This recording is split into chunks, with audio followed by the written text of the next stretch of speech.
Hello everyone, and welcome to my channel.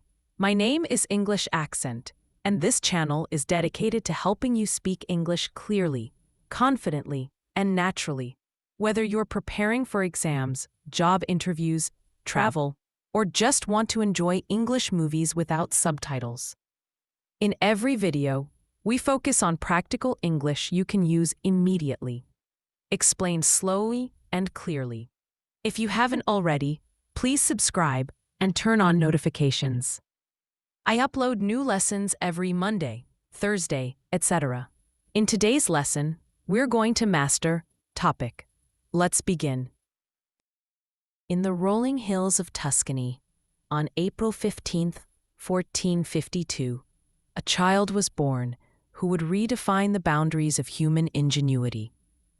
Leonardo di Ser Piero da Vinci entered the world not in a grand palace, but in the modest village of Vinci, Italy, as the illegitimate son of Ser Piero da Vinci, a sharp-witted Florentine notary, and Caterina, a young peasant woman of humble origins. His parents never married. Piero wed a woman of higher station shortly after, and Caterina found her own path. But young Leonardo was no outcast. Raised largely in his paternal grandfather's household near Florence, he soaked up the vibrant chaos of Renaissance Italy. Bustling markets, ancient Roman ruins whispering of forgotten glories, and the Arno River carving its way through sun-drenched landscapes that would later inspire his masterpieces. From an early age, Leonardo's curiosity burned like a fever. He received a patchwork education, Latin, geometry, and arithmetic from tutors, but it was the natural world that truly schooled him. By age 14, his raw talent caught the eye of Andrea del Verrocchio, the era's premier sculptor and painter in Florence. Leonardo apprenticed in Verrocchio's bustling workshop for nearly a decade, rubbing shoulders with budding geniuses like Sandro Botticelli and Domenico Ghirlandaio. There, amid the clang of chisels and the acrid scent of oils, he mastered the crafts of drawing, metallurgy, and fresco painting. His angelic face in Verrocchio's The Baptism of Christ, c. 1475, so outshone his masters that legend claims Verrocchio swore off painting forever, humbled by his pupil's ethereal touch. By 1472, at just 20, Leonardo was a master in the Guild of St. Luke, Florence's Painters' Guild. Yet independence brought frustration. Commissions trickled in, a lost adoration of the Magi for the monks of San Donato, left unfinished as his restless mind wandered. But so did accusations, including a murky sodomy charge in 1476 that was swiftly dismissed. Immersed in the Medici court's humanist fervor, he befriended philosophers like Marsilio Ficino, debating the soul's divinity and nature's secrets. But Florence's cutthroat patronage scene chafed at him. In 1482, at 30, he packed his notebooks, already brimming with mirror-script sketches of gears, wings, and war machines, and journeyed 200 miles to Milan. There, he penned a bold letter to Duke Ludovico Sforza, the Moor, touting not just his brush, but his genius for canals, fortresses, and methods of ruining every castle or potpourri. Milan became Leonardo's forge. For 17 years, he served as Sforza's court artist, engineer, and impresario, designing festival pageants with mechanical lions that roared illusions of fire and floats that unfurled like dreams. His Virgin of the Rocks, 1483 to 1486, for a confraternity, dripped with otherworldly mist, its figures emerging from jagged caverns like figures from a half-remembered myth. But it was the Last Supper, 1495 to 1498, painted on the resectory wall of Santa Maria delle Grazie, that shattered conventions. No stiff medieval tableau, this. Christ's quiet announcement of betrayal ripples outward in a frenzy of gestures and gazes. The apostles frozen in a symphony of shock and sorrow. Though the experimental tempera flaked away almost immediately, cursed by Leonardo's impatience with drying times, it endures as a blueprint for emotional depth in art. Yet painting was but one thread in Leonardo's tapestry.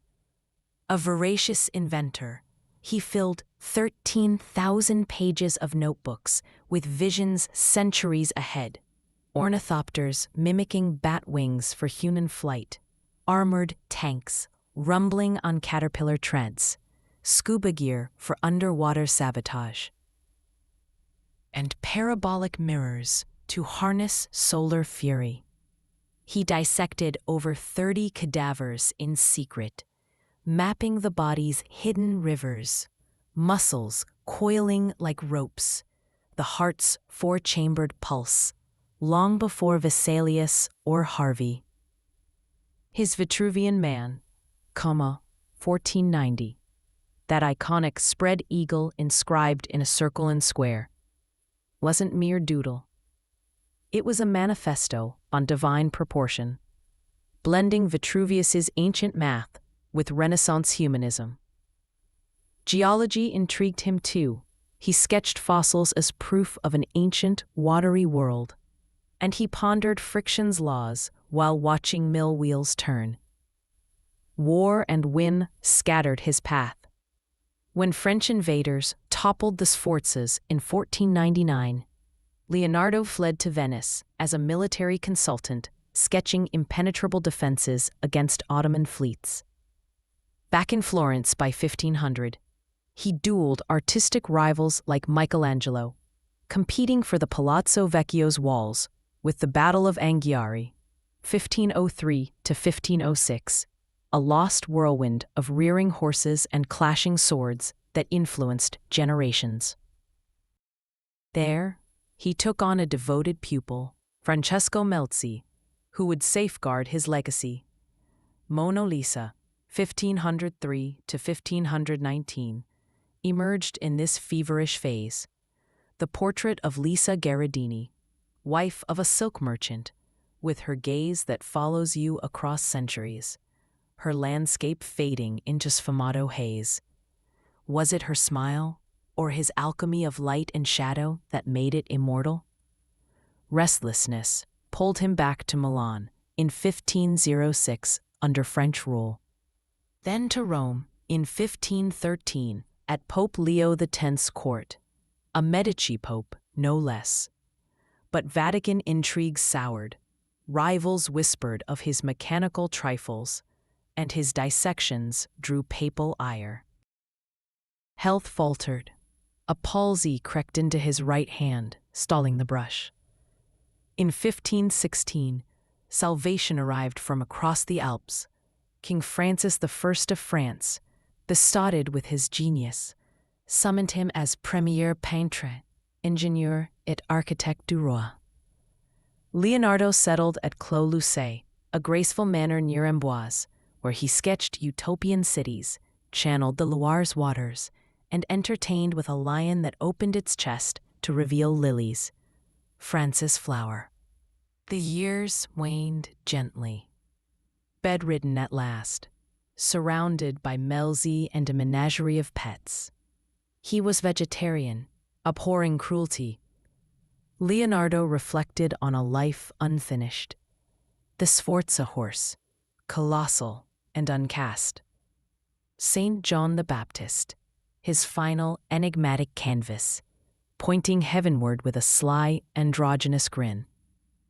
On May 2nd, 1519, at 67, he slipped away, perhaps from a stroke, cradled, so the romantic tale goes, in the arms of his royal patron.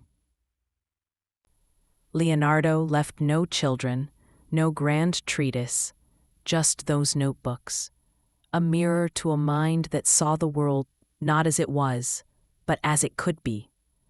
Polymath, dreamer, eternal apprentice to nature. He embodied the Renaissance ideal, whispering to us, across 5 centuries, that genius is not perfection, but the relentless chase of wonder.